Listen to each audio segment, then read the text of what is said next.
రోజులైతే అంది. నా బైక్ ఇండికేటర్ అయితే ఇరిగిపోయింది. ఇగ మీ అందరికి తెలుసు. సో, నేను ఈరోజు దాన్నయితే రిపేర్ చేద్దాం అంటే కొత్తది ఇన్‌స్టాల్ చేద్దామని చెప్పేసి డిసైడ్ అయిపోయినా. అయితే ఇప్పుడు న్యూ ఇండికేటర్ ఎలా ఇన్‌స్టాల్ చేయాలో చెప్పేస్తా.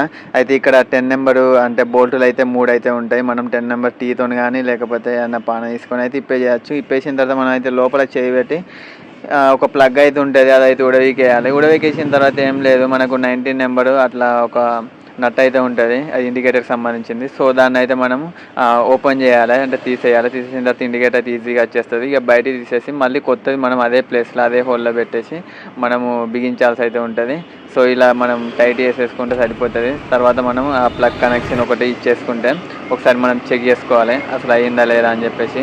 ఇప్పుడే చెక్ చేసుకోవాలి. మళ్ళీ మనం మొత్తం అంటే టోటల్‌గా ఫిట్ చేసిన తర్వాత చెక్ చేసినామనుకో రాలేదనుకో బుగ్ అయితాం. సో, మనం ఇప్పుడే టెస్ట్ చేసుకునేది చాలా బెటరు. సో, ఇప్పుడైతే వస్తుంది. మనకైతే మీరైతే చూడొచ్చు.